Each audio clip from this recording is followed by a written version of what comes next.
Okay, good afternoon, everybody. I hope you all are doing well. Good to see you all out today.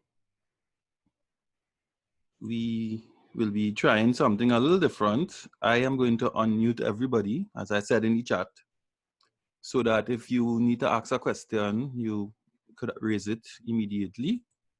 And you have the ability to mute and unmute yourselves. Okay, just let me know, is everybody hearing me correct properly? Everybody hearing me loudly enough? Just let me know in the chat. Yes, sir. All right. Yeah, All right. yeah, All me right. loud and clear. All right, great. So I'm glad that Yeah, you're I can hear you. all right, great. All right. So everybody is hearing, right? I'm not seeing anybody not hearing. Right. So as I said, you guys have the power to mute and unmute yourselves as you see fit. If your room is noisy, just mute it until you're ready to talk. All right. And when you're ready to talk, just unmute and ask a question or touch base on anything you want to. All right. So before I start, the latest on exams is that you have exams coming up in July. We don't have a timetable, a final timetable yet. We're still waiting, but there's a contention between the tutor and the ministry. Okay, so we have to still wait to get a final timetable, and there's still a possibility that things might shift, but let's still work with the fact that we'll have to get the exam done in July. It doesn't look as if there's a paper 2 now, but still we don't know for sure, right? So focus on paper 1 and paper 3, but we're still covering all the topics so that whatever comes along, we could work on that. All right. So we're gonna start up with our session 4 topics here, which is really geometry and angles. We're gonna look at types of angles and so on.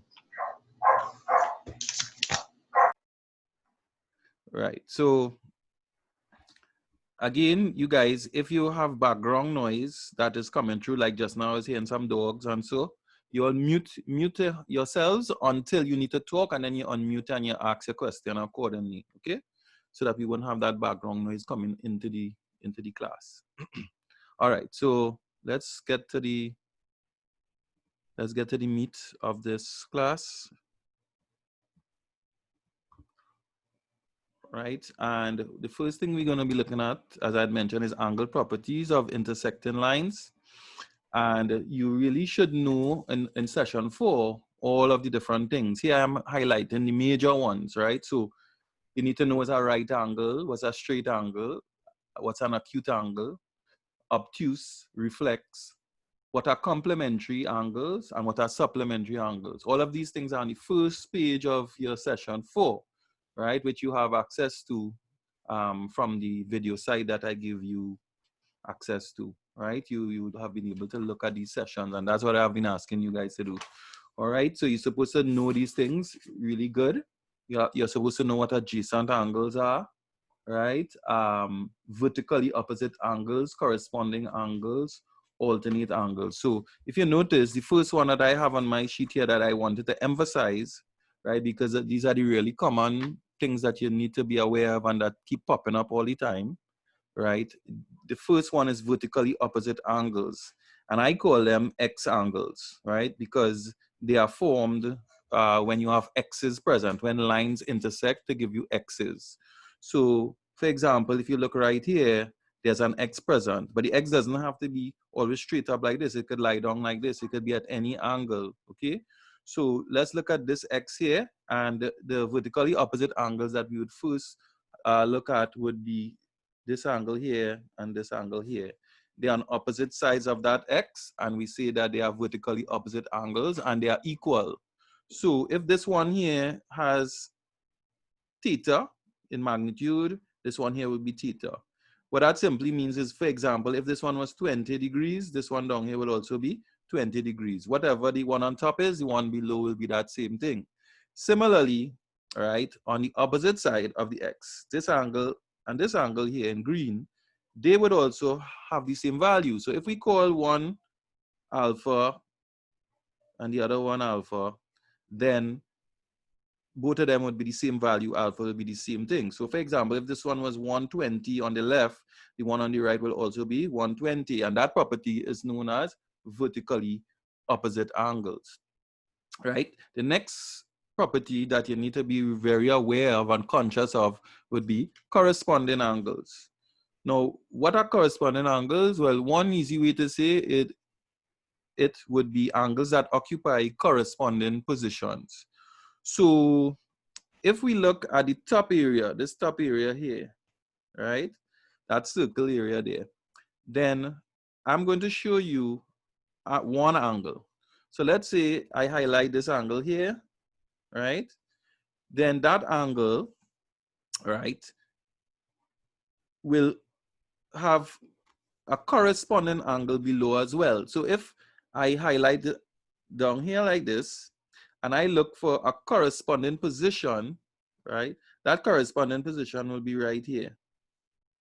Because if you notice, let's go back to the top one. If I start at this point here, right, on this slanted line, which is known as a transversal, and I move downwards towards the bottom, I'm going to end up on this line. Let's call this line AB.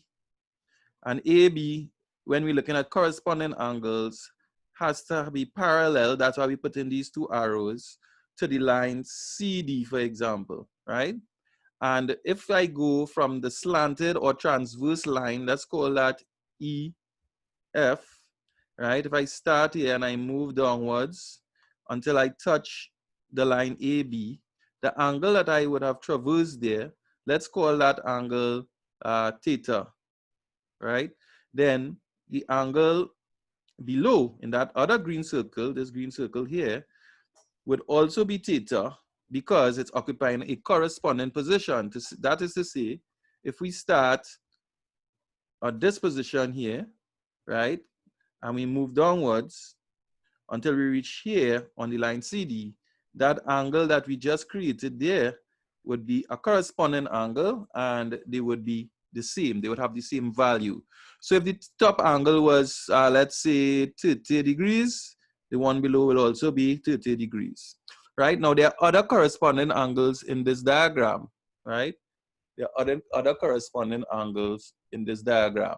And the corresponding angles in this diagram, let's see if we could choose another one. I'm going to use blue. So if I select this angle here, right, this angle here at the top, right, that angle is going to be corresponding to an angle in the bottom, right? That angle is going to correspond to this one here, right? We could say that those angles are occupying the bottom left-hand position of their circles, right? In the first case, the angles that I drew in red, they were occupying the top right-hand portions of their green circles. So again, they are corresponding angles, right? The blue angles, they are corresponding angles. So let's say that blue angle was alpha, then the other one down here will be alpha as well. It just would occupy corresponding positions. So you need to be able to recognize those corresponding angles based on their positions, right? You could also imagine if you cut it out, if you take a scissors and you cut out this angle here, this portion here, and you slide it down, it's actually going to cover that portion down there as well. So they overlap exactly, right? And we say that they are corresponding angles. So you're supposed to be able to recognize the corresponding angles very well because they are common and they come up a lot, of course, in your exams. Now, this diagram here represents the parallel lines A, B, and CD running horizontally. But those lines and their transversal EF or their slanted line EF, that whole thing could turn and it could look differently, right? So always remember that this one example does not represent the positions that the lines could take at all times. So let's see an example of what I mean by looking at alternate angles. Let's go down to alternate angles, which is the third set of relationships I want to emphasize to you because they are very, very important, right? I'm just going to check to see if anybody else came in. Not so far, right? Good. Right. So let's look at alternate angles. As I said, they are very important as well. And alternate angles are also known as Z angles. Now this Z could look like this, right? Or this Z could look like this.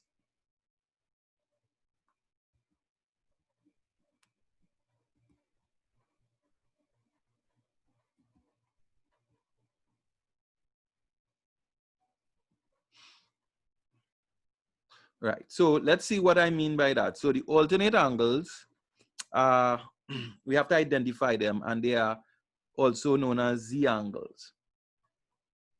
So I'm going to draw a Z in my first diagram. This is diagram number 1. I'm going to draw a Z in that.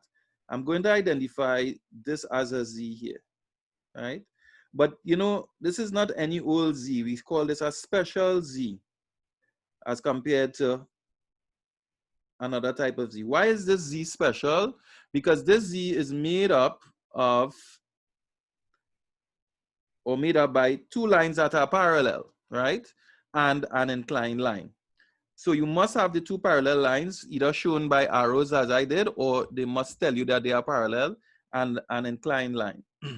And once you could pick up the Z that I showed you there in red, then there are alternate angles present. Okay, so let's look at what the alternate angles would be in this particular diagram. So I'm going to highlight them again in green. So this angle here and this angle here contained within the Z, they would be alternate angles, or we call them Z angles for short. But you will call them alternate angles in your exam. So the top angle, if that is theta, then the bottom angle here will also be theta. So for example, if we put a value, if up here is 35 degrees, the one down here will also be 35 degrees. So that is one way of identifying alternate or Z angles. Another Z angle present would be this type here, right? We just looked at this one here. We're going to look at the other type.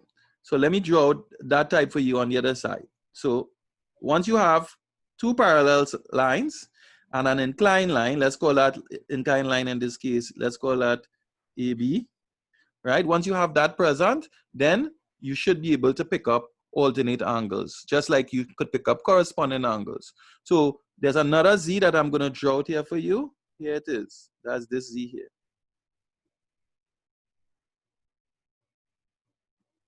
Okay, so that is a special Z as well, again, because it is made up of two parallel lines and an inclined line AB. Within there, we have alternate angles. Let me draw those alternate angles for you. This is one here, and this is another one here. So if this one is alpha, this one here is going to be alpha.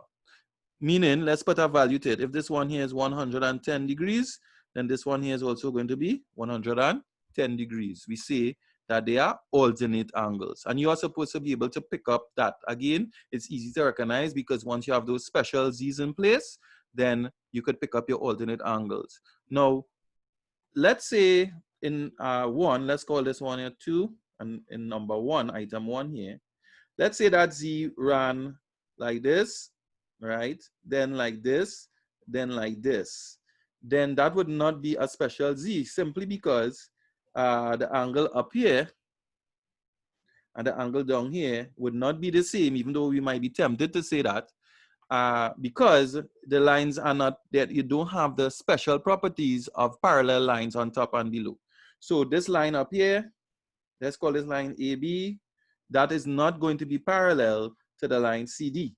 So that condition is not existing. So it would be wrong to call this here. That'd be absolutely wrong to say that there are alternate angles in that diagram. You need to have our special conditions. So let us look at this one here. Let us look at this diagram here right now. Right? And let us see if we could find some alternate angles here, right? So I'm going to locate a special Z here first, and then I'm going to show you where the alternate angles are here.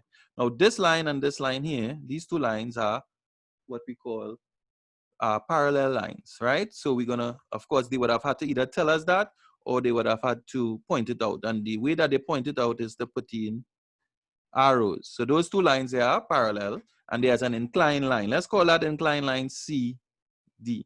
Okay, so within there, once you could pick up the special Z that we spoke about, any one of them, you would get alternate angles. So I'm going to show you one pair of alternate angles inside of there. I'm going to use my red again, and I'm going to look for this special Z, and there I find one. Okay, so this is one here, going here, coming down, going back up. That's a special Z there, right? Because it is made up of the two parallel lines and the inclined line. What is the alternate angles? What are the alternate angles? Well, there's one and there's another one. So those two angles would be equal. So if one was, let's call it theta again, the other one will be theta. Whatever the value, they would be equal. Any questions there so far? Everybody is okay with that? Everybody hearing me well? Just making sure. Just give me some feedback, you guys. So I know you all are there with me. Yes, sir. Yes, sir. All right, everybody's good? Yep. Yeah. All right, great. Nice. So, Yes, sir. all right, great. Thanks for that feedback. I need the feedback. So sometimes I don't know if I'm here by myself or if I am, if you all are there still, right? So just give me some feedback as you go forward. All right, so let's go down now to the fourth one that I want you to remember, which is angles in a circle, right? You also need to remember angles in a circle. And what angles in a circle or angles at a point says is that when you check all the angles around a point or in a circle, they must always add up to 360 degrees, okay? So those are the four main ones I want you to always stay very close to and make sure that you understand them well. What are they again? Vertically opposite angles or X angles, corresponding angles, right, where the angles occupy corresponding positions, alternate angles or Z angles formed by these special Z's that I had explained to you earlier. And finally, angles in a circle. Angles that go in a circle always add up to how much? 360 degrees, right? So always remember that. So the next thing we're going to look at now is angle properties of polygons, right? So now you guys tell me the sum of the interior angles of a triangle. First of all, what is an interior angle, right? So if I look across here in this diagram here, you notice you're seeing a triangle. And these angles here, this one and this one, those are what we call interior angles, right? 1, 2, 3. Now, if you watch, after this angle comes like this, and then it comes down, there's a red, these dotted red lines here, that's what we call an exterior angle. So on this one, this is the interior, and then on the outside, that's an exterior. And this one here, there's the interior, that is the exterior. And we normally, 99% of the time, only talk about the interior ones at CSEC level. And you need to know in different shapes, or polygons as they are called in mathematics syllabus, what the sum of these angles would be, all right? So the sum of the interior angles of a triangle, right? Everybody supposed to know that one. You all want to just unmute and tell me quickly what it should be? 180 degrees. 180, right? So that's very good, Jaron. I recognize your voice. So that's 180 degrees. Beautiful. So he's absolutely and totally correct. Now, the sum of the interior angles of a quadrilateral, what is that supposed to be? Anybody? Is it 180 as well? Jaron, you want to tell them? 60. 360, correct. Okay. So I'm hoping that the reason that you all didn't answer was because you all are shy and not that you didn't know, right? It's 360 degrees, but don't be shy. It's not many of us here and we all know one another. So you could come out and tell me, right? So in this triangle that I drew right here, if I added up the three internal angles, I must get 180. In a quadrilateral, which could be any four-sided figure, square, rhombus, parallelogram, trapezium, all of these shapes. In any of them, if I add up the interior angles, I'm supposed to get 360 degrees. Now, there's a there's a formula for the sum of the interior angles of any shape or any polygon, right? Anybody could remember that formula? What is the sum of the interior angles of any shape or any polygon? Anybody could call out that formula for me and let me write it down here.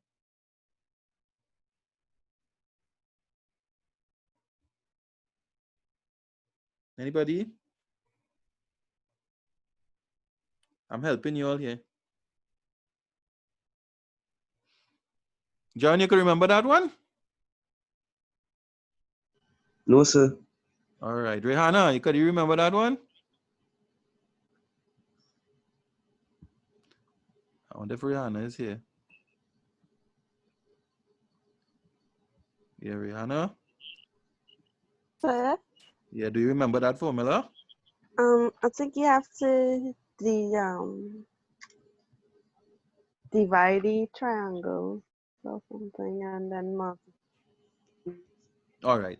So what we are looking at here is the sum of the interior angles of any shape or any polygon. So that could be a triangle, a rectangle, any one of them. So there's a formula. And what is that formula? I'm going to write it down. It's 2n minus 4 multiplied by 90 degrees would give us what is the sum of the internal angles, where n represents the number of sides. So take, for example, I'm going to work it out with for this particular triangle here. All right. So this triangle has 3 sides. So n in that equation that I wrote down there would be 3. So if I replace the n with 3, it would work out to be 2, right, times 3 for n. Right. So let me put the n in black. So that'll be 3 here. Right. So n would be 3. Yes.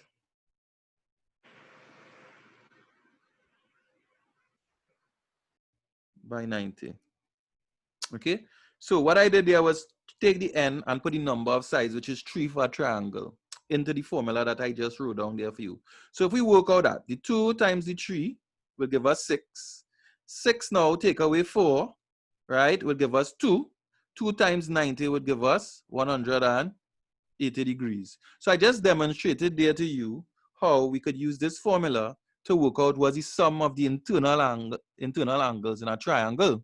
So that means we could work out the sum of the internal angles of any shape once we know the number of sides n of that shape. So a triangle, n would be 3. For a quadrilateral, n would be 4. For a pentagon, n would be 5, and so on. All right, so just now, in a short moment, I'm going to give you a question that would involve using this formula for you to try out, right? I'm going to give that question to you shortly for you to try out and tell me what the answer is. All right. So I'm gonna give you the question right here, and then you guys could try it out for me. All right. So I'm drawing a shape here for you. All right, freehand. Okay. Could anybody tell me what shape I just drew there? What shape is that I have on Is there? it a hexagon? Hexagon. Okay. So some people say hexagon. Anybody disagrees? That is a hexagon. What anybody else has any other shape they want to mention that it could be? So octagon? Octagon. Okay. We're taking one more answer. A pentagon. Pentagon. Okay. It's a pentagon. Now, why is it not a hexagon? Why is it not an octagon? Okay. The answer is, of course, that this side here, this shape or polygon has 5 sides, right? Let's identify the sides. This is side 1, this is side 2, 3, 4, 5, right? My son watched that and told me it was a hexagon. But I say, son, well, why is that a hexagon? You check the sides. And he checked it 1, 2, 3, 4, 5. Oh, shucks, daddy, it's a pentagon. So what's the moral there? The moral there is just don't just watch it and call it out. Actually check the number of sides. Once you check the sides, then you will have a better idea. You'll have the best idea of what it is. A 5-sided figure is called a pentagon. If when you check it, you get 6 sides, you get a hexagon. If you check it and you get 7 sides, it's a heptagon, 8 octagon, 9 nanogon, and 10 decagon. Okay. Now, if this is a pentagon, and I've seen them bring questions like this on more than one occasion, right? This is a pentagon, and they tell you, all right, now this is, I try to draw, it's not a regular pentagon, or in a regular pentagon, all the sides would be exactly equal. So that's not the case here, right? But let me give you a scenario. So let's say this here was, let's say these angles here were 100 here, 100 here, right? This one here was 100 as well. This one here was 100 as well, right? This angle up here, I'm going to call this angle theta, right? I'm going to give you all 3 minutes, right? And you actually need 10 seconds to work out this if you know the theory behind this. You actually need 10 seconds or less, probably 5 seconds. But I'm going to give you all 3 minutes, right, to figure out what is the angle theta. Now, if you never knew anything before, 40 degrees, sir. 40, somebody said 40. Who's that? Who said that? Macassie, sir. Macassie, okay, Macassie said 40. So Macassie, try to work it out quickly. I'm not going to say if it's right or wrong. I'm just going to give the remainder of you guys 2 minutes to check it back, okay? And you can calculate it, even though you didn't know anything before, you could solve this problem using this formula I just gave you here, which is the sum of the interior angles of any shape or polygon. I'm giving you 2 minutes. Macassie, you check it back too. Yes, sir. I see my mistake is Don't say the 140. answer. Don't say the answer. Or I want them to get the answer. Right? Let's let them check it and tell me.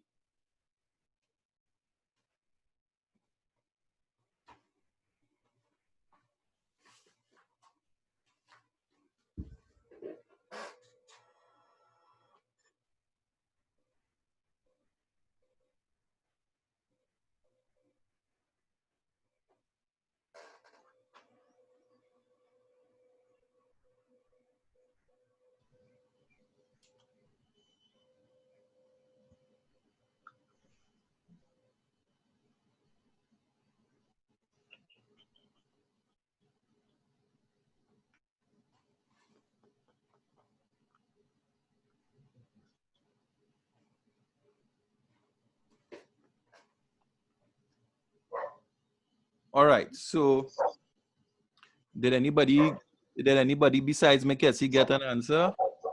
Yes, sir. Who's that? Sharon, Jaron. All right, Jaron, what did you get? 140.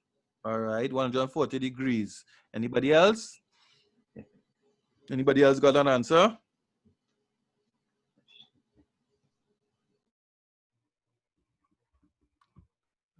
All right, you guys don't forget you could unmute and share what you got. So we have Jaron and we have Cassie contributing. They both got 140. Anybody else?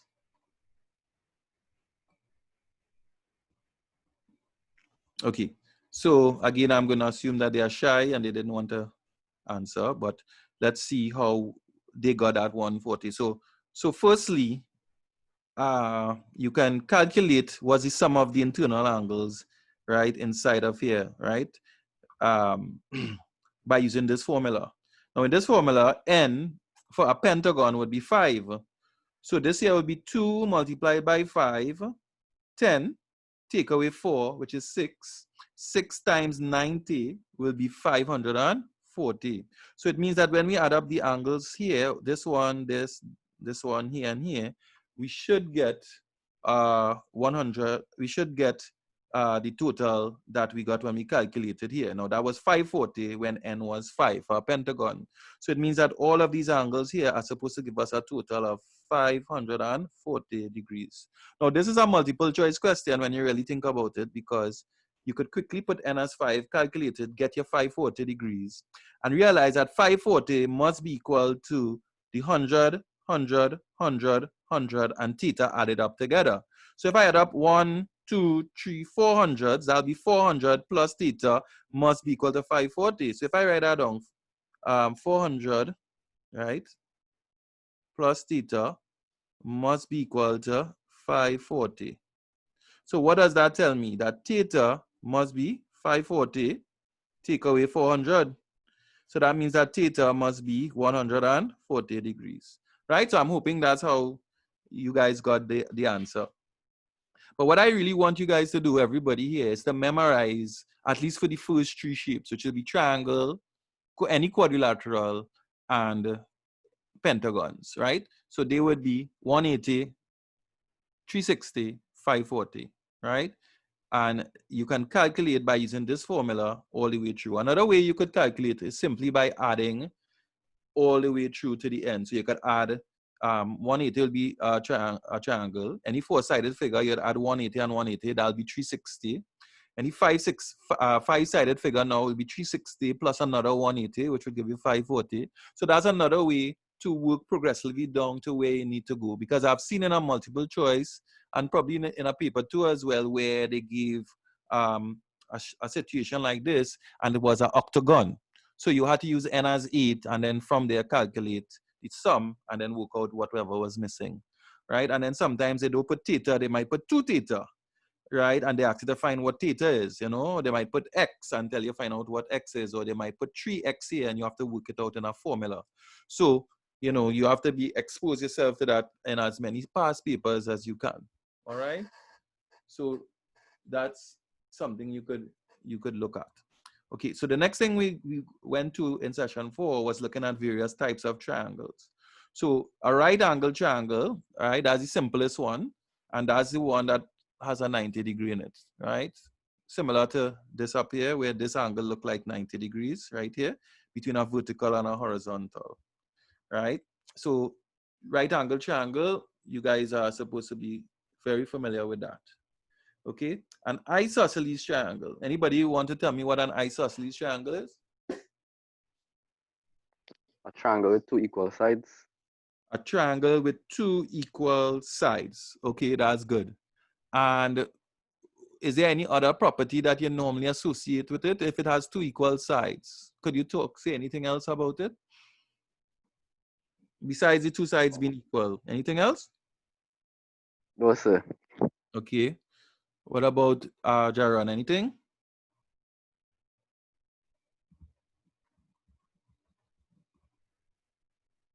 Celine, are you there?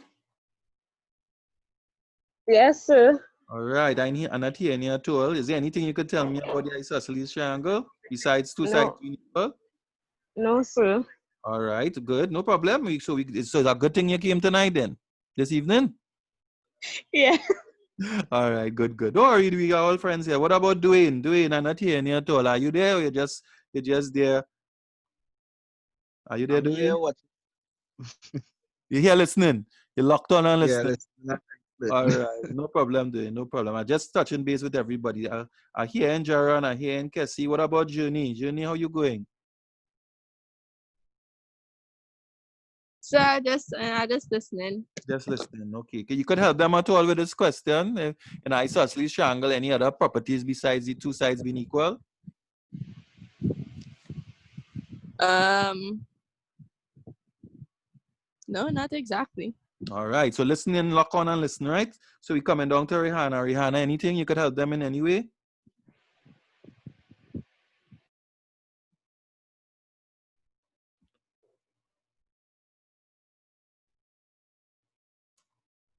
Well, I don't know. I'm not hearing Rihanna. Rihanna, are you there?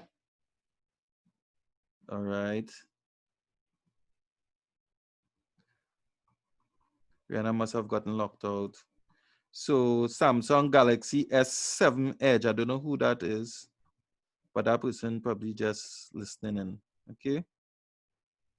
All right. So I'm gonna tell you the other properties. It's nothing extravagant. It's just that in an isosceles triangle, besides the two sides being equal, there are also two angles equal, which is very important, as you would see in the questions that I'll be doing for you, right?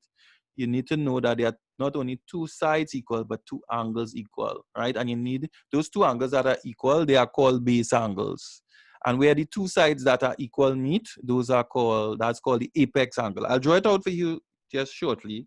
And equilateral triangles, those are triangles where all the sides are equal and all the angles are equal. The angles are equal to 60 degrees because, of course, 60, 60, and 60 would give you the total of 180 in the triangle. But I'm going to draw an isosceles triangle right here for you because I wanted to make a point, right? So this is an isosceles triangle I'm drawing, right? And if you look here, this and this for isosceles has to be equal. Those two dashes there mean equal, right? You see those two dashes that double dash that I put there? It means that the triangle sides are equal. Okay. Now for this drawing here, I'm going to assume that the bottom line is not equal to the other two, right? So this is the condition for isosceles, but there's something that happens wherever these two sides meet. That's that angle up there, this angle up here, where these two sides come and meet up here, right? This angle up here formed, right? That is known as the apex angle, and that's a very, very important angle. That apex angle, right? Once you know where that apex angle is, which is where those two equal sides meet, then what happens is that the angles at the bottom, the other two angles here, which are not the apex angles in an isosceles, they will always be equal. So if this is theta, that will also be theta. If the one on the left is 60 degrees, the one on the right will be 60 degrees as well, okay? They are called base angles, by the way. Now, base could be misleading because even though in this case, they are the bottom of the triangle, if I were to either flip the triangle upside down, or let's give you another scenario. If I put the triangle to look like this, where these two are the equal sides, then what would happen is that this angle in red up here, where these two sides meet, these two equal sides meet up here at this point, that angle now becomes the apex angle. But what's interesting is that if that's the apex, it means that these two that I am just drawing in here, they would be the base.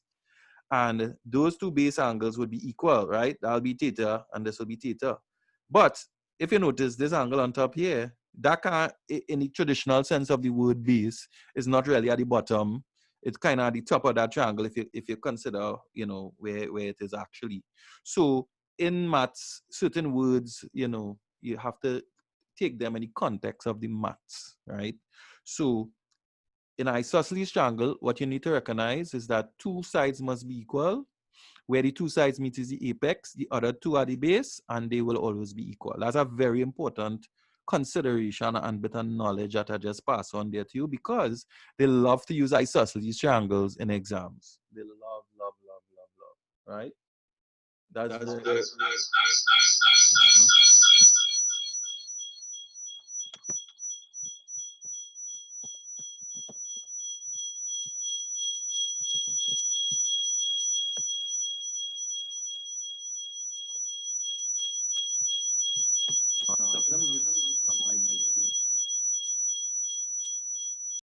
right. Sorry about that.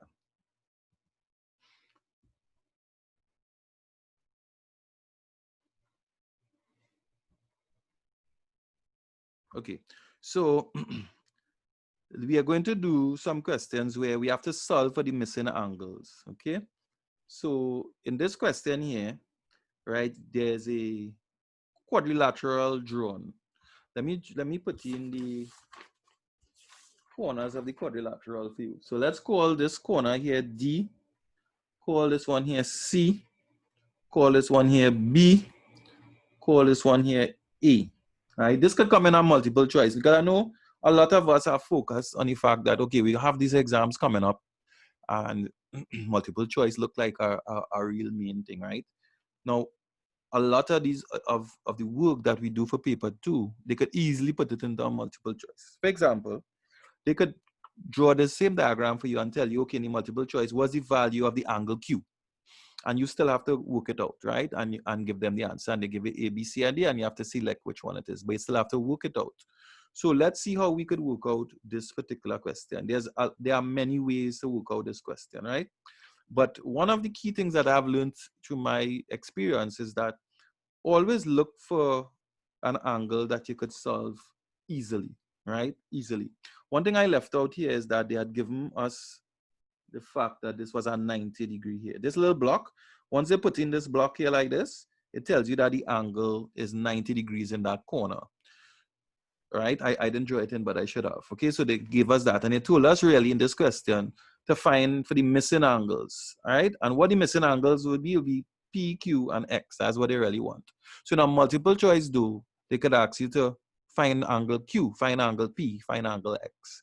And if they're really cruel, they could tell you, find what is the sum of angle Q, P, and X. So that means you'd have to find X, P, and Q, add them up, and then look for that answer among the options in your multiple choice question, right? So there are so many possibilities with multiple choice. All right, so let's suppose we have to find these missing angles. One way we could do it is in the following manner that I'm going to show you, right? By utilizing the system that I find, which is, what is the easiest angle to find here that you see? And I see a funny angle that I find is easy to find, which is this one here. Even though they didn't ask me to, I could find that easily. So very quickly, I'd say, all right, if the whole angle is 90, right, as they showed us here, if this whole angle here is 90 right here, right, and I have 13 here, from here to here, then this remainder here could be found easily by saying 90 take away 13, right? This angle here is 90 take away 13. So let's do that. 90, this angle here is 90 take away 13, which will give us 77 degrees. Right? So could that help me now to get any of the missing angles X, P, and Q? And I'm saying yes, it could help me, because if I look at this shape here, F, A, B, C. Let's look at it again. From F to A to B to C. That's a quadrilateral. If I go along this line, go here, and go here, that's a quadrilateral. So the shape C, F, A, B is a quadrilateral. And we just learned that if we add up the angles inside of a quadrilateral, we get 360 degrees. We just studied that a little higher up, okay? And I asked you to memorize those three. Triangle is 180, if you add up the internal angles. Quadrilateral, 360. And what's the third one? Pentagon. We studied a pentagon, and we came up that it was 540 degrees. Good. But here, the shape that we're interested in, which is CFAB, the internal angles, which would be this angle here, 77, plus this one here, which is 90, that little box tells us 90, plus this one here, which is 35, plus this angle here, X, all of those must add up to be 360 degrees. So what about if we take the 77 from here, the 90 from here, and the 35 and add them up together? Then when we add them up, if we subtract it from the total that all of them supposed to add up, which is 360, then we must get what this X value is, right? So 77 plus 90 plus 35 degrees, right, will give us how much? That's the 77 from here, the 90 from here, and the 35 from here. If you add up those three, right, whatever answer we get, you guys could add it up and tell me what it is. Whatever answer you get, you subtract that from 360, you're going to get the value for X. So if I take 360 and minus the answer I get from there, I will get the value for X. I didn't have my calculator. Anybody could calculate it for me and tell me what you get? It's 168, sir. 168 degrees. 168, you said? Or 100? Check it back for me. I don't think that's it. Check it back. Oh, it's 192, my bad. 192, right? Because I know what the final answer is, but I didn't calculate the intermediate. 192, right? Yeah, that looking like it there, right? So the total on top here, when we add it up, is 192 degrees, right? And the missing amount would be X to make up the 360. And that will work out to be 158 degrees, correct, Mackenzie? Yes, sir.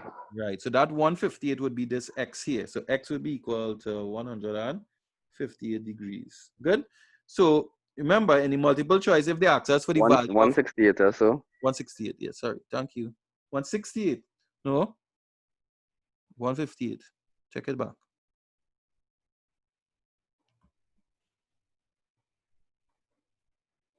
That's now, why do I have 158? 168. What you get in 168? Yes, sir. All right, That's not, but then that means I have to double check. Let me just quickly double check something here. So it's supposed to be 77 plus 90 plus 35. Right. 77 plus 90 plus 35 doesn't give you 192, Mackenzie. What does it give you? Check that back again. 202, sir. 202. You make a 202. mistake. Right, yeah. So that's why we're not getting what we're supposed to get, right? So it's 202. Right? So when you take your 360 and you minus your 202 from it, you're going to get the answer, which is 158 degrees. Okay?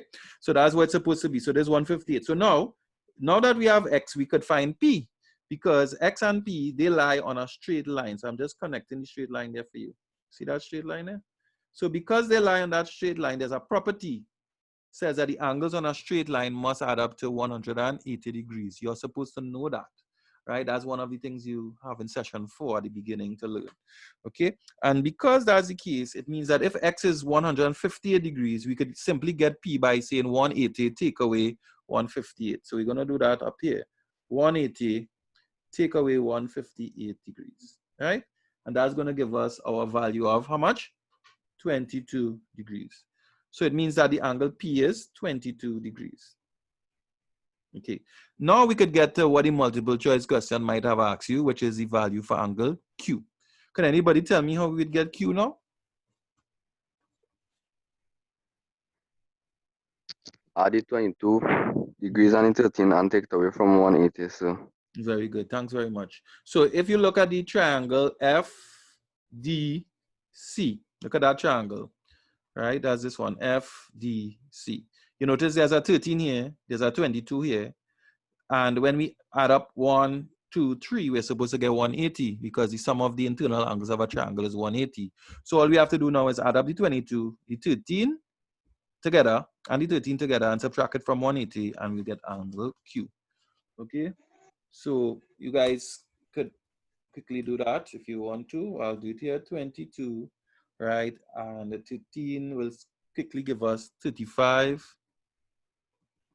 Right? 22 and 13 will give us 35, right? And if we take that away from 180, or take 180 away from that, that away from 180, we get 145 degrees. So it means that this angle up here, which is 180, take away 35. Where did we get the 35 from? We got the 35 by adding the 22 from here and the 13 from here. And that will give us what the angle Q is, which is 145 degrees.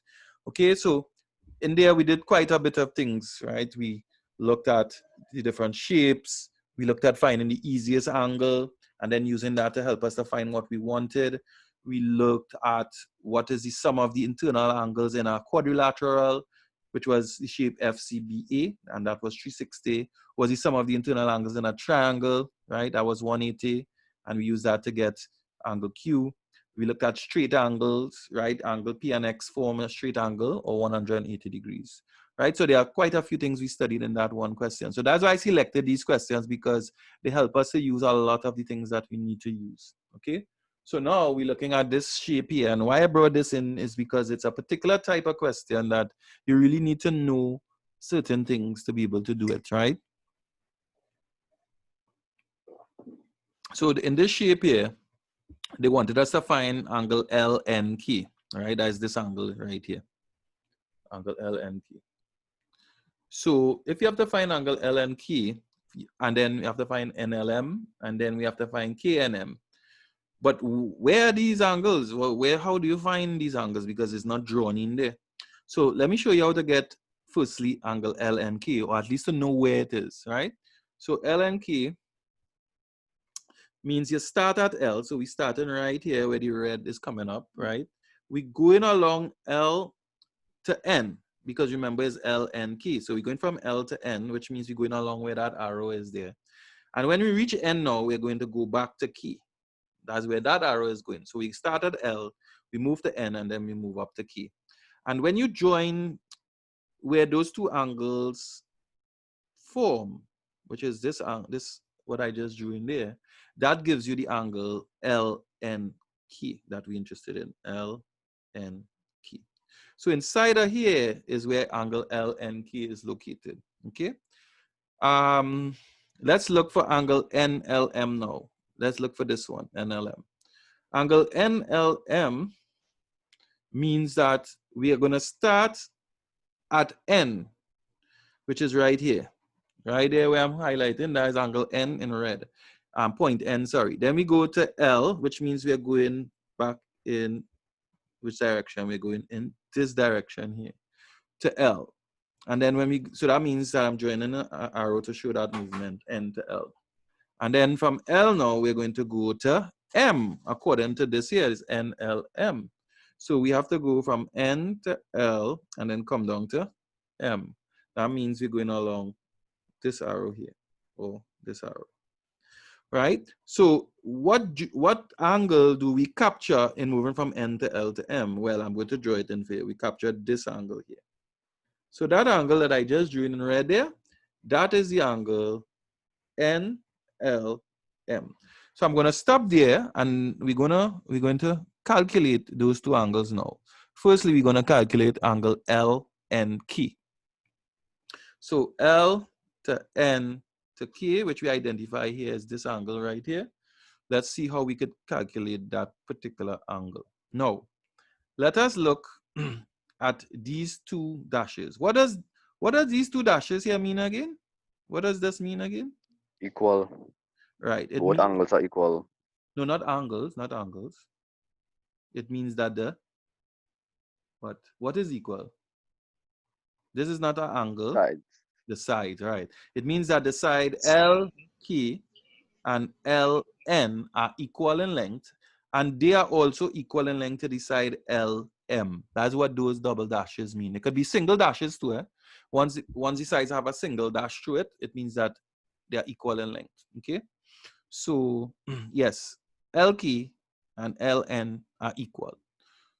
Now, I told you that LK, LN equal. And when we have equal sides, you start to look for triangles that have equal lengths, because we know they like isosceles, right? So if I look at the triangle LKN, let's do it again. L to K, K to N, N to L. If we look at that triangle has two equal sides. It has LK being equal to LN. And once we have that happening, it means that that triangle is a particular type of triangle. What type of triangle is it? Isosceles triangle. Good. Now, if we have an isosceles triangle, we know something. Where these two sides that are equal meet, which is NL and KL, they are equal sides. Where they meet, that angle inside of there that I'm going to draw in now, right? This angle here is going to be the apex angle for that triangle, where the two sides that are equal meet. So this is the apex right there. And we know what we just studied in an isosceles triangle. Once we have the apex angle, then we also have the base angles, because the base angles will be the other two angles in that triangle. And those other two angles, right, I'm going to use my highlighter. One is going to be here, and one is going to be down here, right? Those two angles will be the base angles. And what do we know about the base angles? They are always what? Equal. They are always equal, right? So that means that the angle LNK that we want, what is the value of it? 40 degrees. 40 degrees, very good. Right, so this angle down here is 40 degrees. So that's how easy that was, simply because you recognize that it was an isosceles triangle. On the top where the two lines that are equal meet apex, the other two base, 40 degrees. Good? Okay, so that's important. But what about the next? So we solved this one here. We good there. We know what this is. This worked out to be 40 degrees. Good, so we finished with angle LNK. We're now going to work out angle NLM. Now we know where NLM is. That's it right there. So how are we going to calculate NLM? Well, I'm saying if we could get the apex angle, which is this angle right here, yeah, we could then use the fact that 140 joins from this point all the way across to this point. Good. And if we know this value of this angle here, then we could just subtract that from 140 and we get this part here, this remainder. Okay, so how do I calculate what's the value of this angle here? All right, that's not hard at all. Anybody could tell me?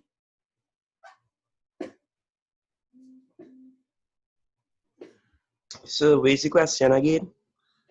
What's the value of this angle where the arrow is here? How, or not what's the value, but how do we calculate it? Okay, 180. Mm-hmm. That's the sum of the angles in a triangle. Right. And add up the 240s, you'll get 80, and the answer will be 100 because the 180 of the whole triangle will take away the two ones at the bottom. Right. The two base So the angles. Mm-hmm. right? So the apex will be 100 degrees. Right. Stop right there. That's great. That's what I wanted to. That's what I wanted you to tell me, right? So this angle here, he already worked it out to be 100 degrees, all right? Because he said that if I add up this angle here, this one, and this one here in the triangle LKN, it must work out to be 180 since the sum of the internal angles of a triangle is 180. So it means that 180, right? Take away these two added together will give me this one. Now this is 40 and this is 40 is 80. So the angle that we are looking for, which is this one right now, will be 180, take away the 40 and the 40, which is 80 degrees, which is going to give us 100 degrees. So it means that this angle here is 100 degrees. Thanks very much, Darren. And of course, now, if this angle here is 100 degrees, then we could use the fact that this whole thing here is 140, take away the 100 from it, and that'll give us this angle that we want, which is the angle NLM. And therefore, this angle here is going to be 100 from 140, which is also going to give us 40 as well, right? So let's put in the answer here. This is going to be 40 degrees.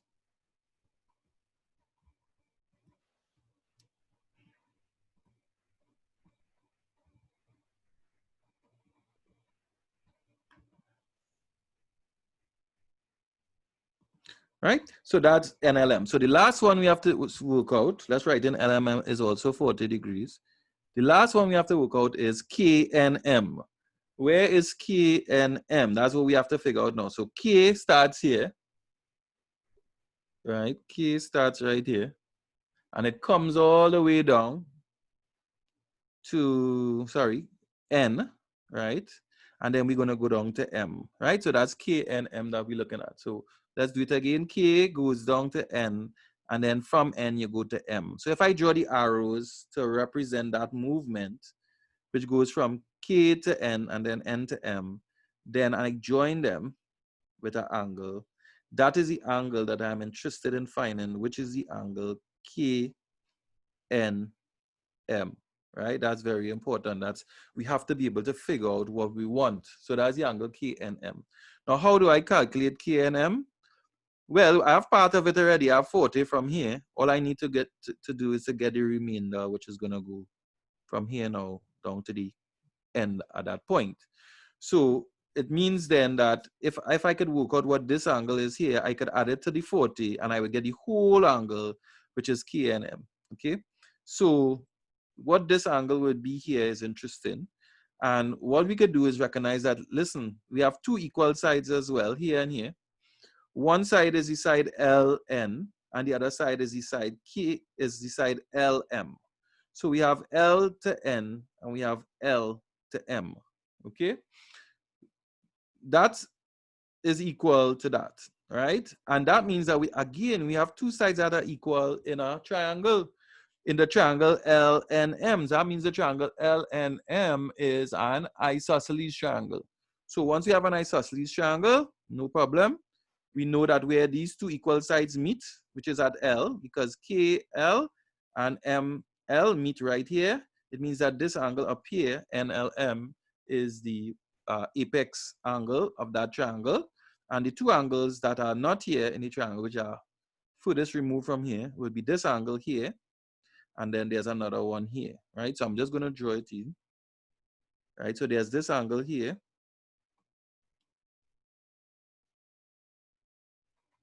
right? Starts here and ends here. And of course, there's this angle here, right? And I'm going to draw in the, put in the value. So this is theta, and this is theta, right? So how do we get those angles theta? Well, remember that in this triangle, all of those angles have to add up to be 180.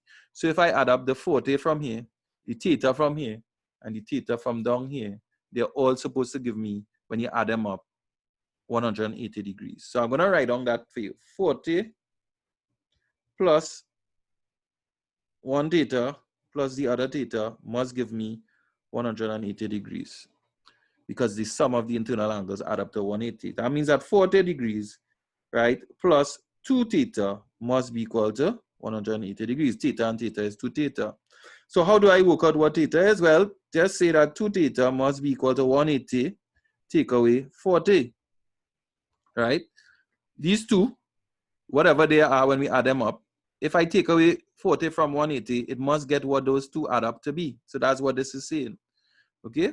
So all we'll do now is say that these two angles theta, when we add them up, they must add up to be 140 degrees, right? 180 minus 40 is going to give us 140 degrees. So that means that one of them, one of those angles will be equal to the 140 divided by 2.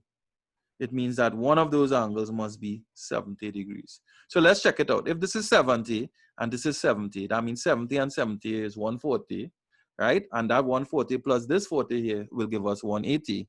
And therefore, everything works precisely as we thought. Now, that's not the end. Sometimes we might feel to walk off because we did so much work and, you know, that looked like the final answer.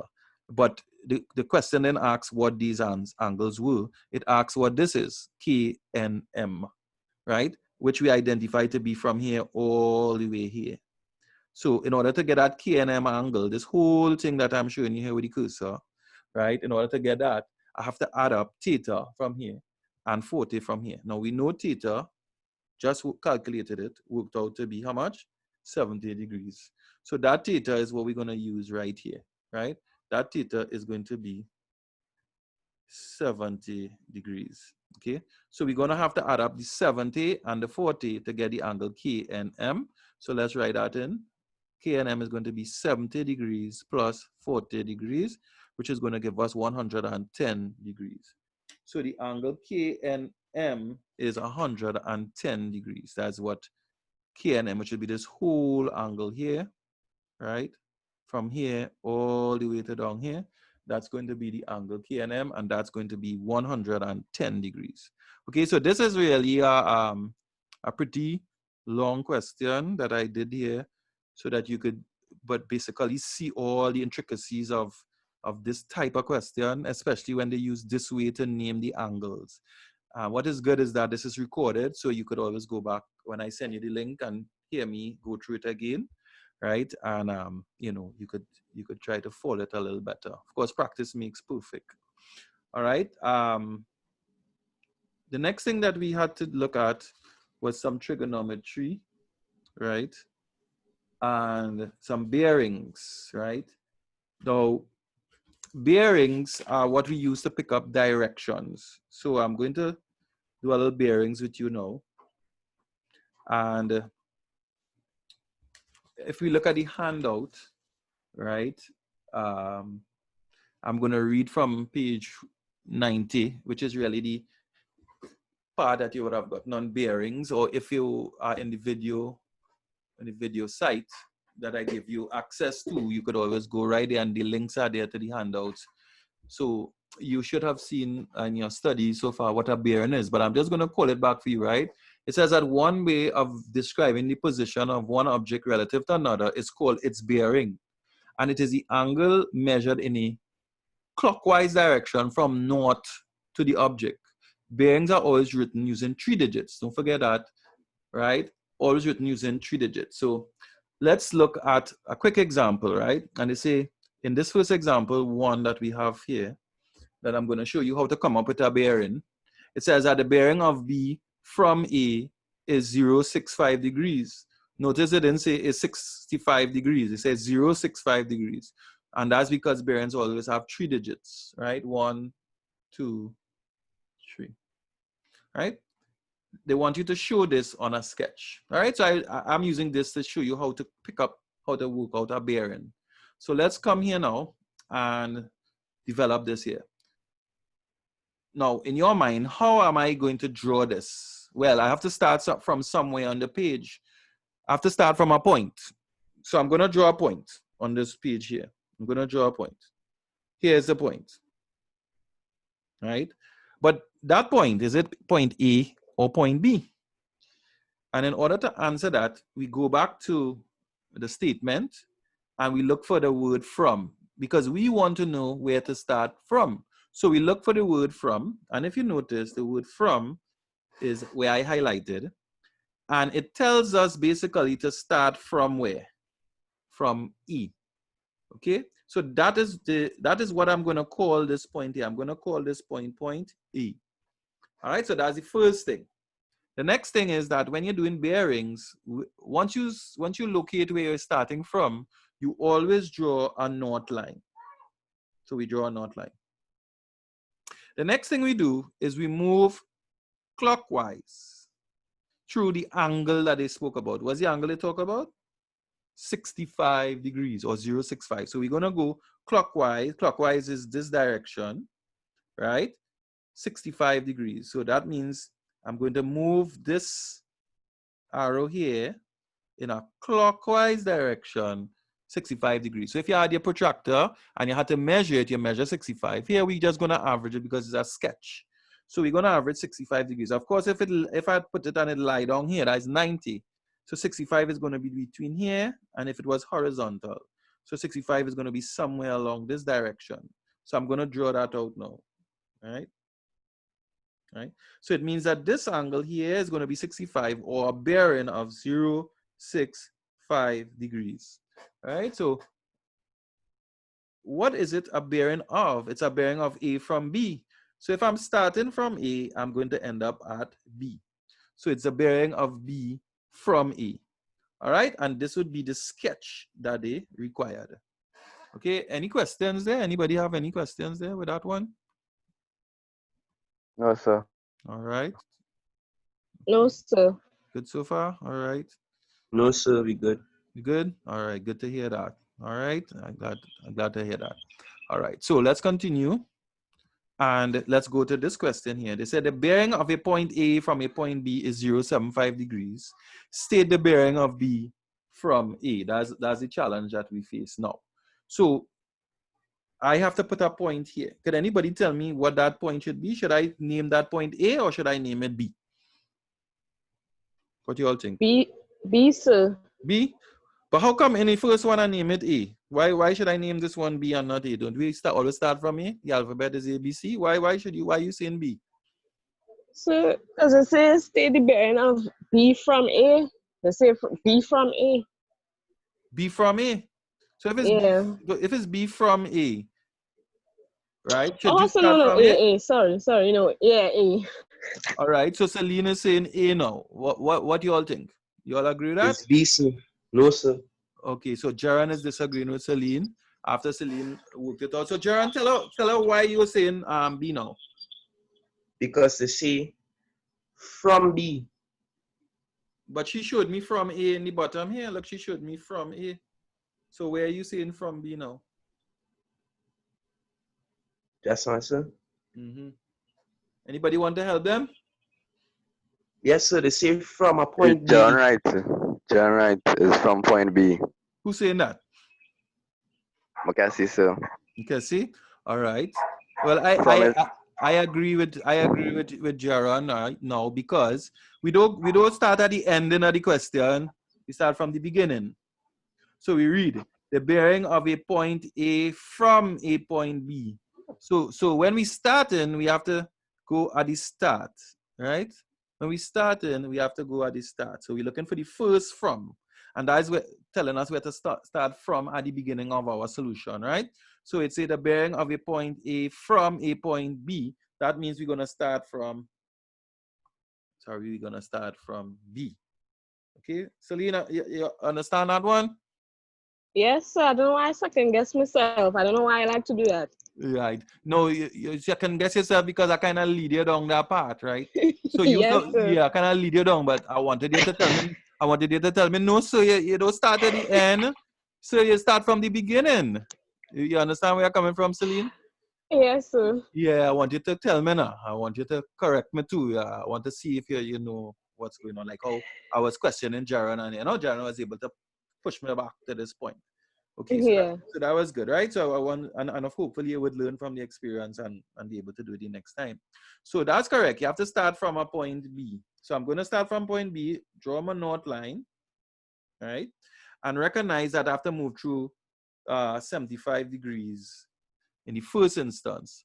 So I'm going to move through my 75 degrees in this direction, which is clockwise. I'm averaging, I don't have to measure it because I'm going to use angle properties that we studied earlier to solve this question, right? So we're going to get angle here 0.75 degrees. Good? Okay. After that, we know that the bearing of a point A from a point B. So if we start from B, then we're going to end up at A. So that's where A is going to be somewhere around here. So let's get A here. All right, this is going to be where point A is. Now, let's continue. State the bearing of B from A. That's what they want us to do. State the bearing of B from A. So in order to do this part now, I have to know where to start from. I just highlighted the word from, and it's telling me to start from A.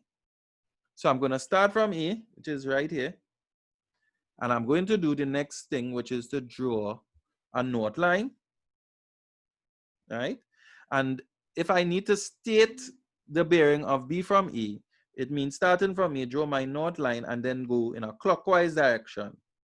And that is the bearing that I'm creating to go to find the bearing of B from A.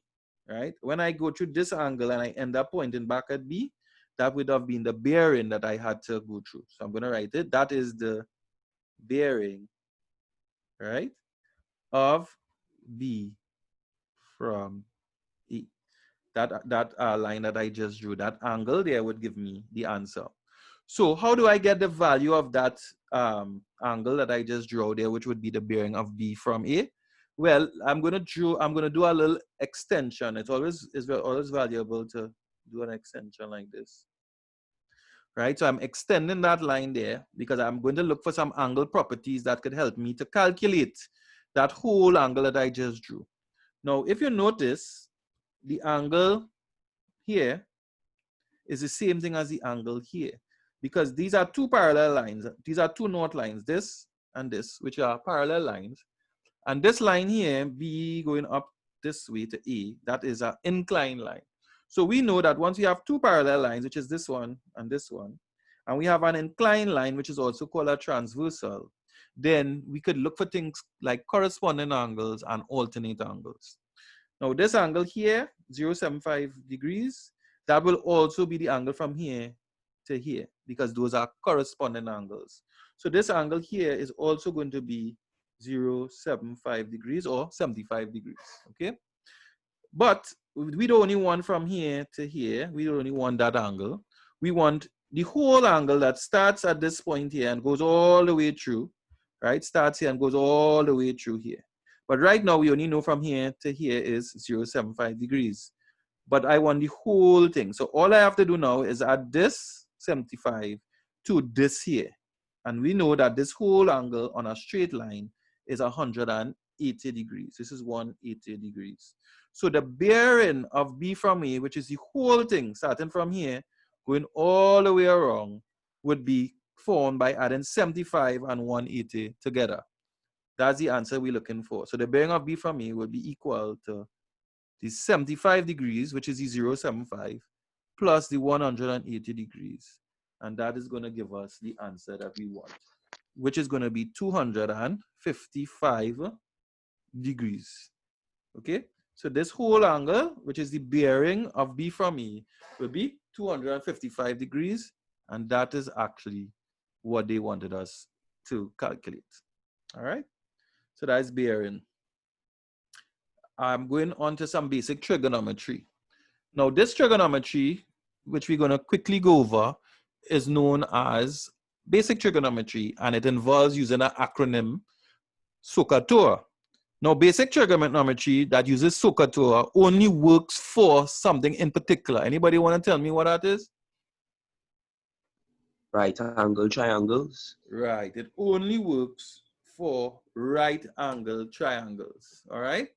And right angle triangles are triangles that have a 90-degree in it. Right. Here are two examples here. This is a right angle triangle here.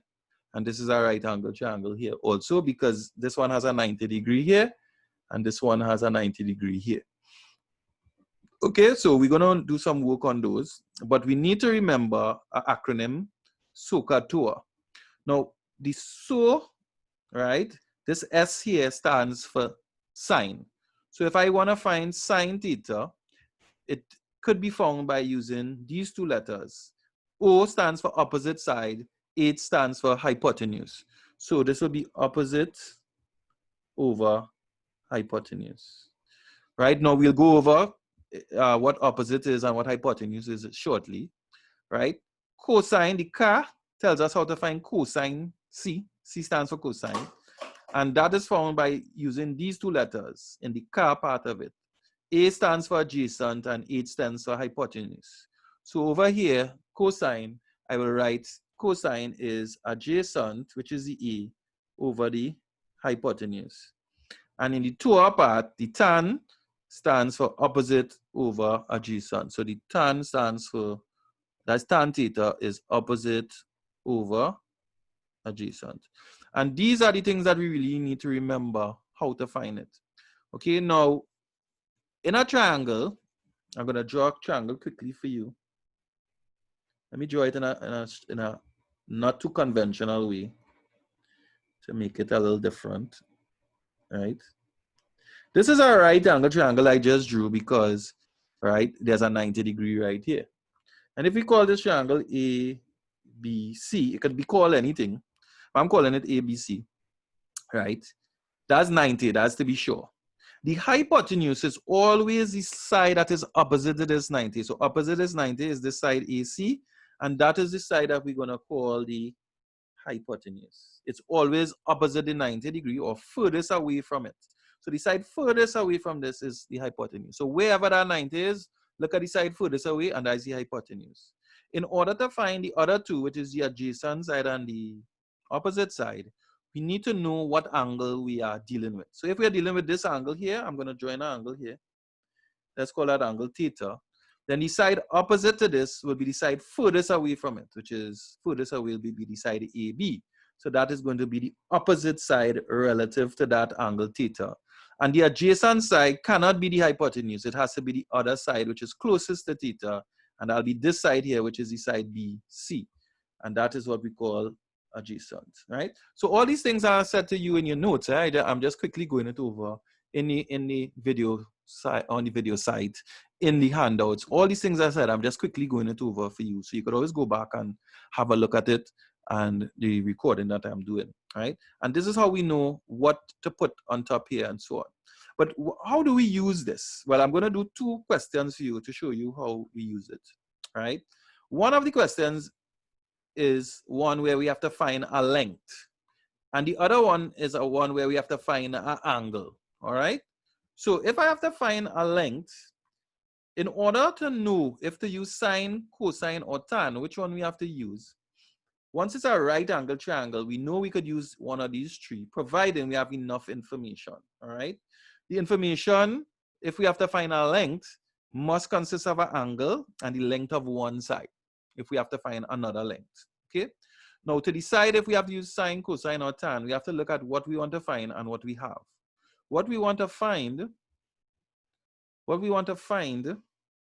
in this case is the side or the length xz. It's a length we want to find, right? It's a length xz.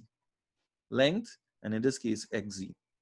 So what do we want to find? We want to find a length xz. So I'm going to write that in, xz. Good. And what do we have? Well, we have the side yz. We have yz. Okay. Now, xz in this triangle, XZ in this triangle relative to the angle that we have. Now, don't mind that they have this written in. We don't have this. We have 30 degrees, right? XZ, which is what we undefine, relative to this 30 degrees is a side that is furthest away from the 30. It is therefore our opposite side. It's an opposite side. So we want to find XZ, which is opposite. And we have YZ. Now YZ, look at YZ. YZ, is it opposite? Is it adjacent? Or is it hypotenuse? Anybody could tell me? Hypotenuse. Hypotenuse. Very good. It's hypotenuse because why? It is opposite to the right angle. You see where the right angle is furthest away. So this here is the hypotenuse. So we have the hypotenuse. So now that we seen that we want to find a length, and when we are finding lengths, we know we have to look at what we have to find and what we have. And we know in terms of what we want to find, we need to find the opposite, and we have the hypotenuse. Then if we look at SOHCAHTOA, right? Let's look at SOHCAHTOA here. Which one between sine, cosine, and tan connects opposite and hypotenuse? Sine. Is it sine? Yes, because I've seen opposite and hypotenuse. Is it cosine as well? No, because cosine doesn't contain opposite. Is it tan? No, because tan doesn't contain hypotenuse. The only one that contains opposite and hypotenuse is what we have here and here is sine. So we have to use sine to solve this particular question. So we just simply write in sine theta, right? We simply write in sine theta is equal to, right? From our SOHCAHTOA, sine theta is opposite over hypotenuse. So I'm going to write that in, opposite over hypotenuse, right? And if sine theta is opposite over hypotenuse, let's write in that sine 30 degrees is opposite side here, which is XZ, all right? XZ, which is the opposite. So we're going to put that on top, XZ, over the hypotenuse. The hypotenuse in this case we know is YZ, and YZ has a length of 5 centimeters, so we're going to put the 5 in there. Okay.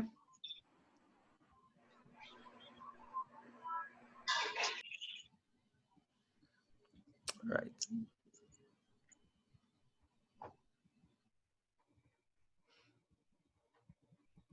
All right, so if you need to ask a question, you just simply unmute your mic and ask the question, right? Nice. So we reach here where sine 30 is the opposite side, which is XZ that we want to find, over the hypotenuse, which we know is 5 centimeters. And now we have to solve this equation for XZ. So what we're going to do is put this over 1, and we're going to do something called cross multiplying, which is we're going to multiply the XZ times 1. So XZ times 1 is going to give us XZ. And that is going to be equal to the top here by the bottom here, sine 30 times 5. Sine 30 degrees times 5. Of course, when you're using your calculator to do this, make sure it's on the degree mode. If you can't get it there, just reset it by pressing the reset button. And then you're pressing sine 30 multiplied by 5. Or some calculators require you to press 30 sine and then multiply the answer by 5. And you will get your value for XZ. Right? And XZ in this case, right, when you calculate it, you should have found that XZ work out to be 2.5 centimeters. Okay? So that was the answer for that particular one. Now, the next thing we need to know is how to find an angle, right? So in the first case, we have to find a length, right? If you look here, we have to find this length here. Here. But in this case here, we have to find a angle, right? Now, when you have to find an angle, you have to look at the two things that you have. Unlike a length, you have to look at what you want to find and what you have already. When you want to find an angle, you have to look at the two things that you have, okay? So in this particular question, I didn't put in the two things that I had, right? So let me put in what we have. In this question, they gave us that this length here was 5 centimeters, and they gave us that this one down here was 4 centimeters. So the two lengths that we had, or that we have, would be this and this. So let me name this triangle. Let's call this triangle A, B, C. Right? And we want to find theta. We want to find that angle theta. Okay, so that's what we have to do in this question. Now we have the side AB. So we're gonna write in what we have, AB. We also have the length of the side CB. So we also have CB. Now relative to this angle here, theta, the side CB, is that opposite, adjacent, or hypotenuse?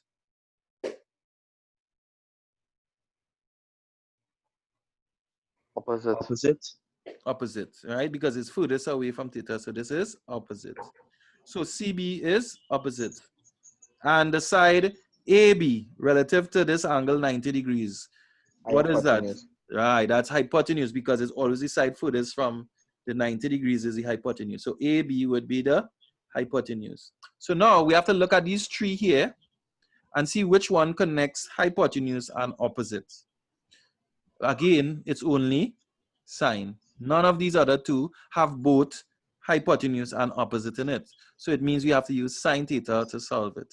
Okay, so we're going to write down that. We're going to write down that sine theta is opposite over hypotenuse. When you are doing it, you might find that you have opposite and adjacent, or you might have hypotenuse and adjacent. In those cases, you would have to use different ratios. In this case, because you have hypotenuse and you have opposite, you have to use sine theta. So let's write it down. So sine theta is going to be opposite. Now, if you look at opposite, which is CB, that has a length of 4 centimeters. So I'm going to put on top 4 centimeters.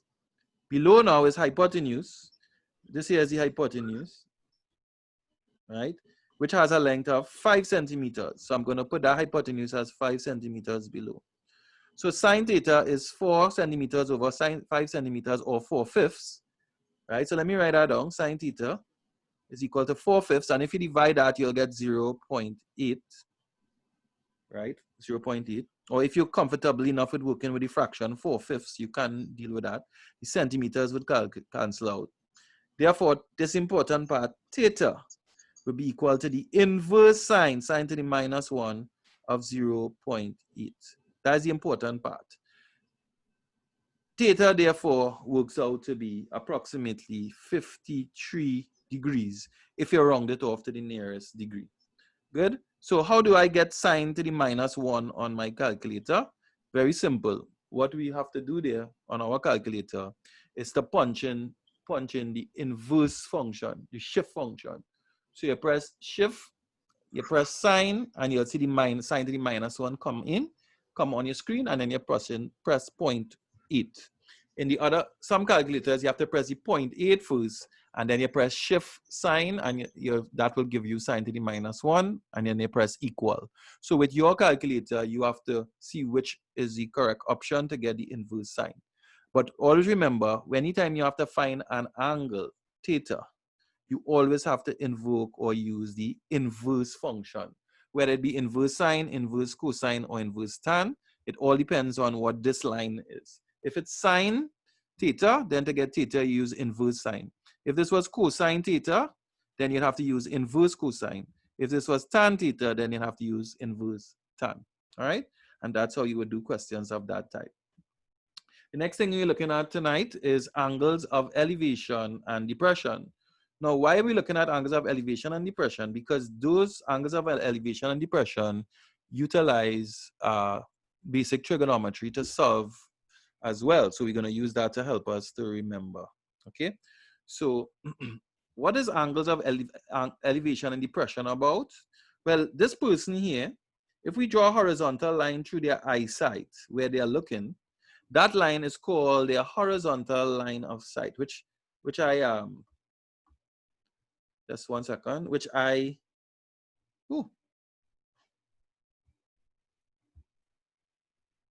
I'm just trying to connect back the line here, sorry. Right. This line here, where I put in the arrow, where represent a horizontal line through the person's line of sight, or where they are looking when their head is horizontal, that is called the horizontal line of sight. And that's a very, very important line, because that is the line that you always start with when you draw in your diagrams for angles of elevation and depression. And if you do not follow that pattern, you're going to end up with a serious problem when you have to actually do your calculations. Okay, so anything we do with angles of elevation and depression, we always draw this horizontal line of sight first.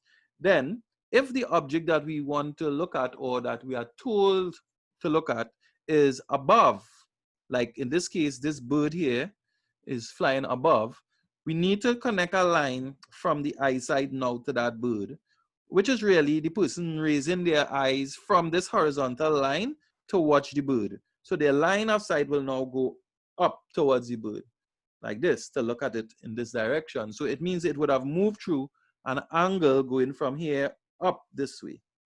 Okay, and that angle that you move from here to the top point there is known as the angle of elevation, right? And this line that I just drew to look at the bird, that is the inclined line of sight, the ILS, right? So the horizontal one is the horizontal line of sight, and the inclined one is the inclined line of sight.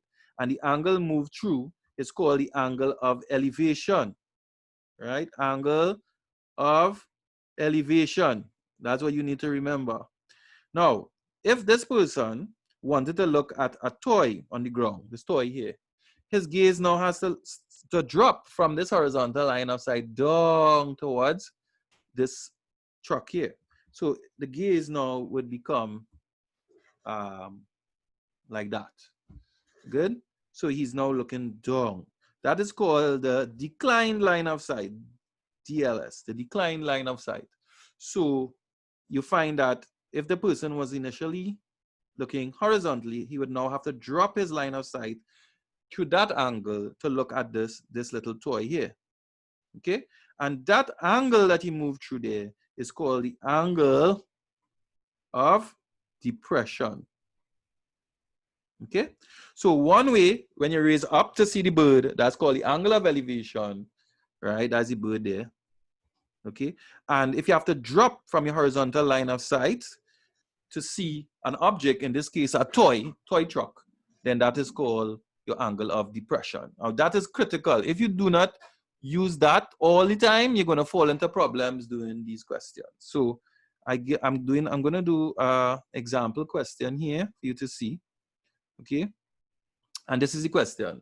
They say a girl 1 meter tall stands on top of a vertical building 45 meters tall and sees a car some distance away. When the angle of elevation is 55 degrees, how far away is the car from the base of the building? All right. Now, when people do this particular question, there are so many variations that I see when I ask to do the drawing, right? Sometimes people draw the angle from the girl's feet. So let's say they put the car here, right? The angle that they draw starts from the girl's feet and they go like this. And then they say this is the angle of depression. Right? They say this is the angle of depression. But firstly, what is wrong there is that they didn't draw the correct horizontal line of sight.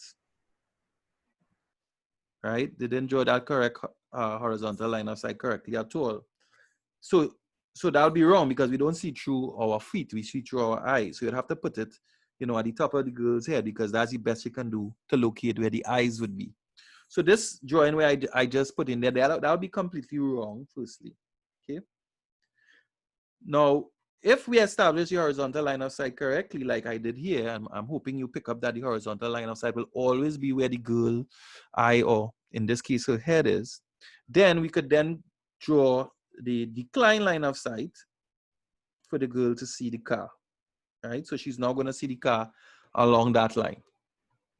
And this angle here would be her angle of depression. Some people, when they draw that, they don't do that. They put the angle of depression here. That's wrong. The angle of depression always must start from the horizontal line of sight. So that's why the horizontal line of sight is so important to establish when you're doing these questions, okay? So once you draw your horizontal line of sight and realize that the girl must drop her gaze to see the car, right? Then you would have picked up where the angle of 55 degrees would be. And that 55 degrees would be right here. Okay, so let's put in the 55 degrees here. And that will be her angle of depression. Of course, the girl is 1 meter tall. So I'm going to have to draw in her height here, right? She's 1 meter tall, right? From here to here. And the building, right? What's the height of the building? The vertical building is 45 meters. So we're going to have to show that 45 meters here as well, right? That's 45 meters. So it means that the total height that we're playing with in this question, which is what we're going to have to use, is that whole distance there, right? And that whole distance is going to be the 45 meters for the height of the building, plus the 1 meter for the height of the girl, which is going to be 46 meters, all right? So you have to be very careful when you're considering all your lengths. So now, we still have to work out their question, which is this question here. Their question is, how far away is the car from the base of the building? That's their question. How far away is the car from the base of the building? So let's put some letters in. Let's call this the base of the building B. Let's call here X, where the car is. Let's call here T for top, right? You could call it anything, but I choose to call it those particular letters. You could name it anything, but you must name your diagram so you could talk about it, all right? So we need to calculate how far away is the car from the base of the building. And that distance they're talking about is this distance here, the car to the base of the building. So that's going to be this distance that I'm drawing here. Okay, that distance is the distance BX. So we need to figure out what BX is. What is that distance there? All right. Now, if we have 55 on top, we could calculate this angle down here by saying, okay, if there's a horizontal line T, let's call here Z, right? TZ is a horizontal line and TB is a vertical line. So this angle here is a 90 degrees, right? And therefore we could say 90 take away 55 would give us this angle inside here, right?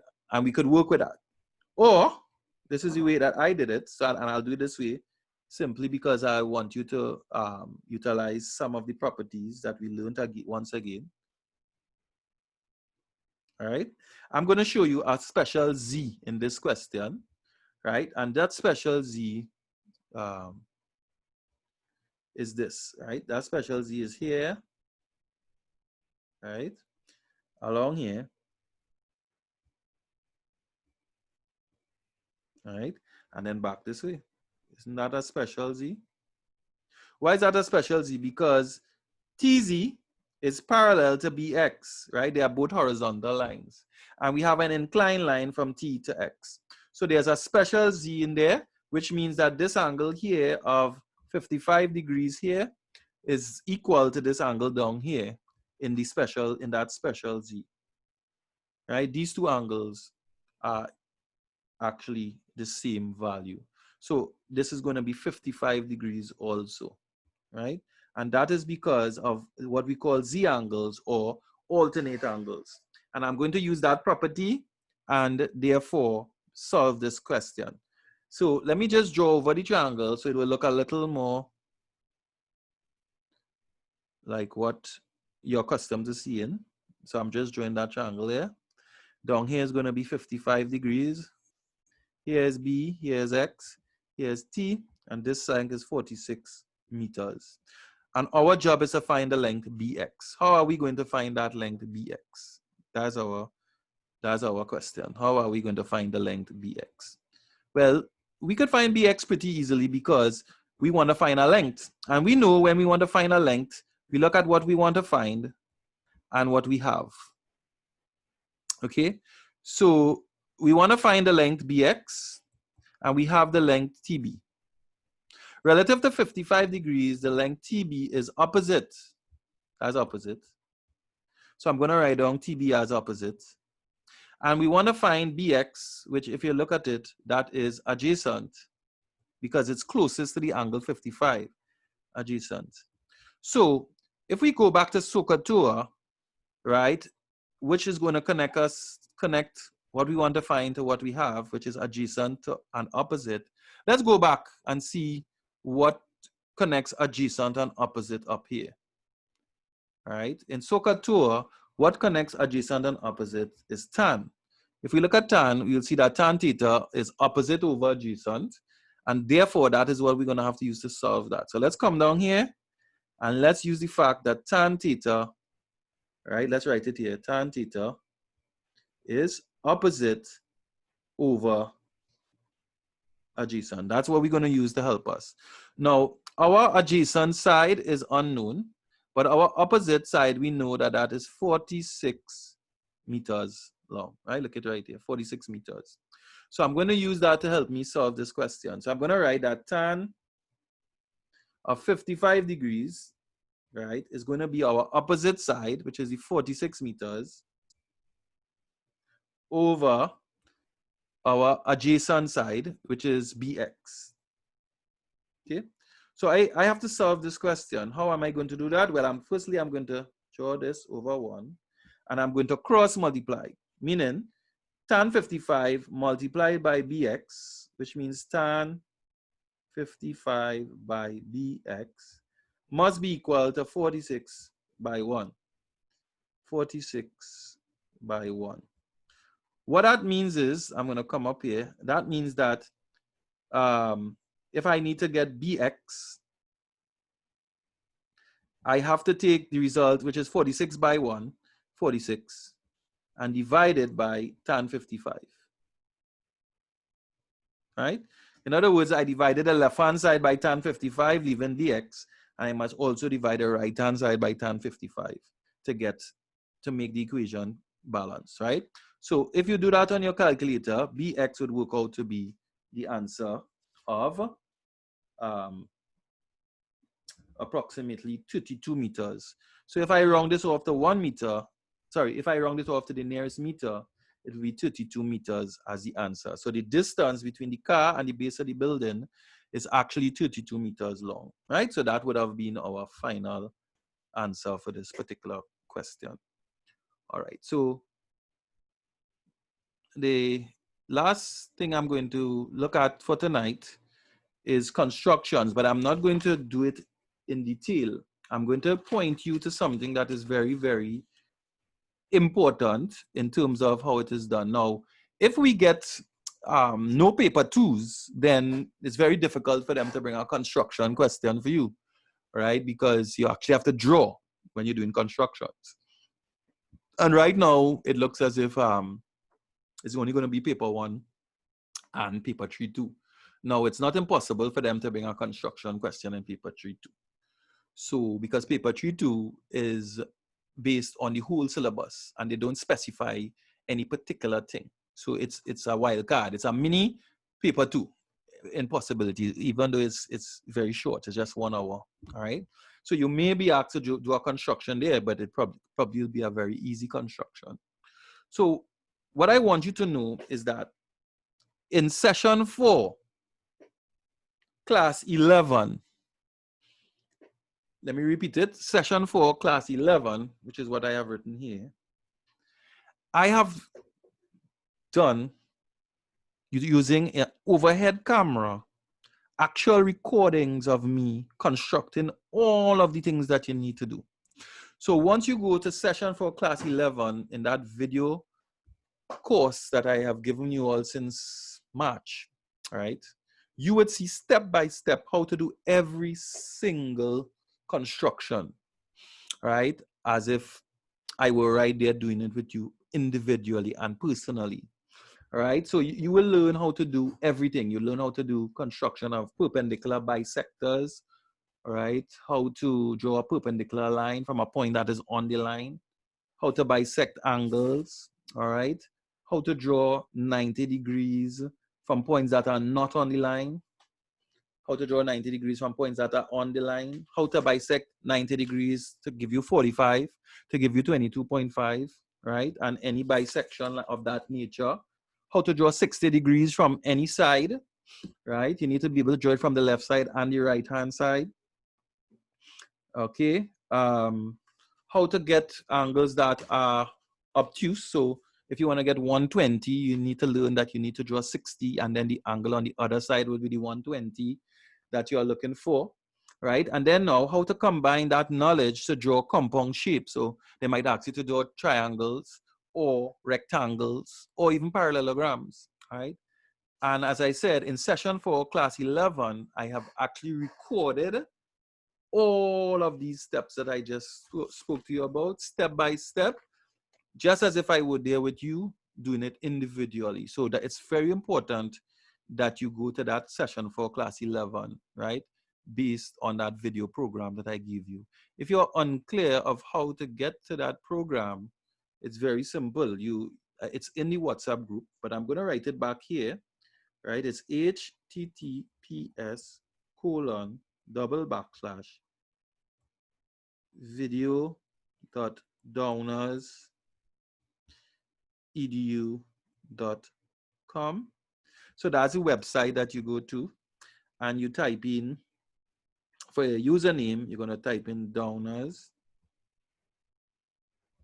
Math, right?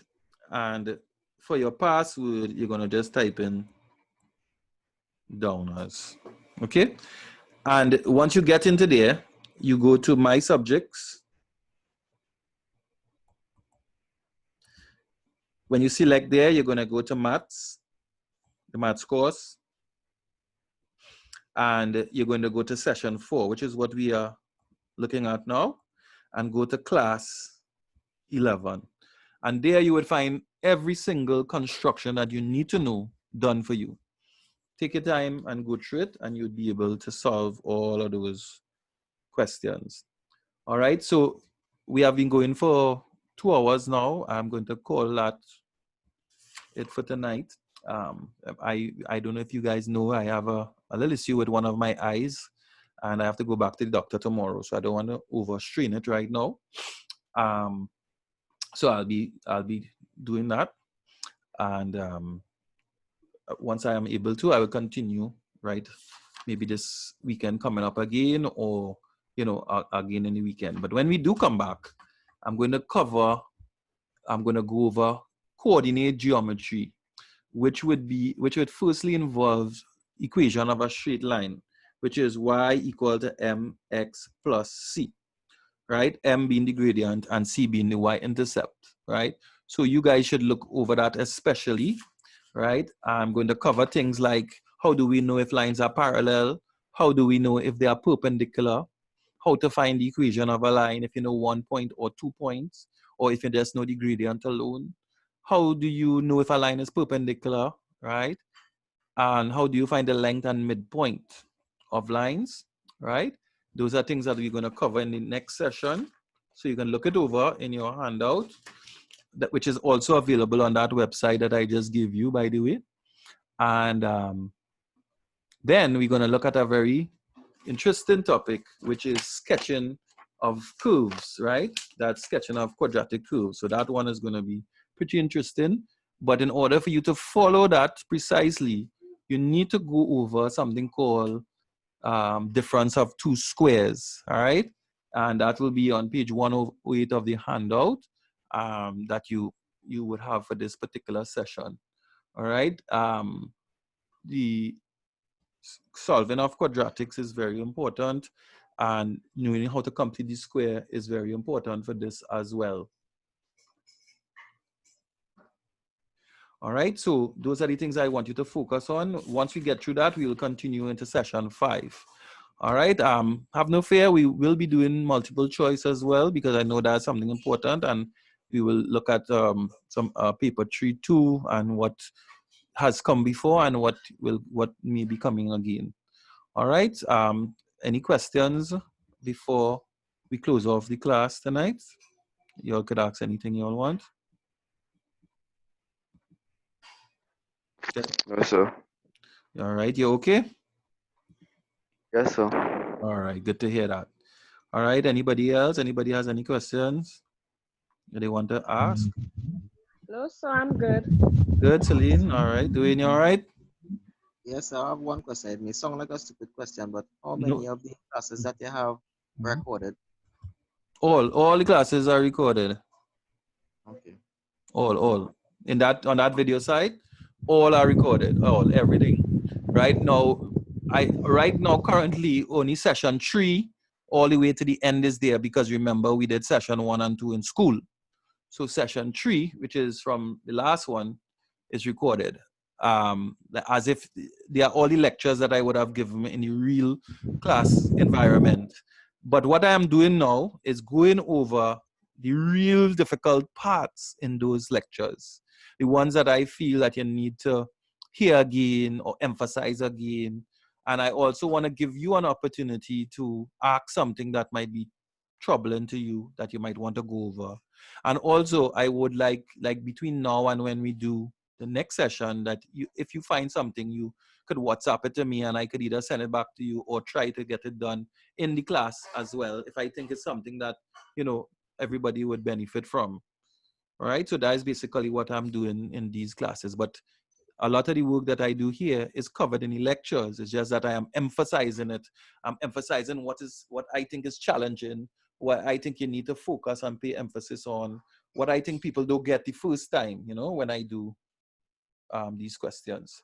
Now, I had posted on the WhatsApp group some functions questions, and then I send the solutions, right? So you could always go, if you didn't try it, or if you want to try it and then look at it, you can do it. But because what I'm doing is, when I do topics like I do today, I will go and look for other past paper questions and put it up on the WhatsApp, and then give you a chance to try them out. And then I would give you the solution so you could see how you went there as well, right? So this is what we're doing. Okay, so thanks. Okay, you're welcome. All right, so if there are no other questions, I hope you guys have a good night, and I'll see you in the next class. Okay, when I do have the recording, I'll post the link to this recording of this class on the WhatsApp group, so you all could get access to it as well. Okay.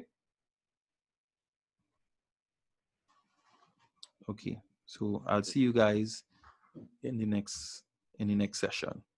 All right, so there again, there's all the different things you need to know to get onto that site. Right, sir. Okay then. So I'll see you guys. Y'all take care.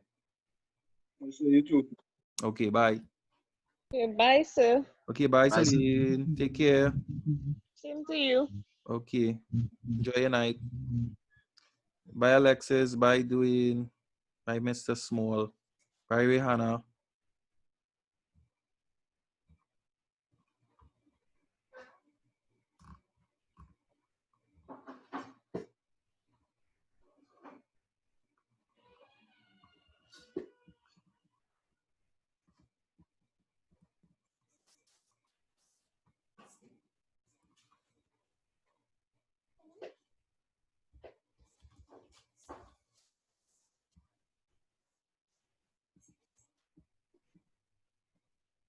Mhm.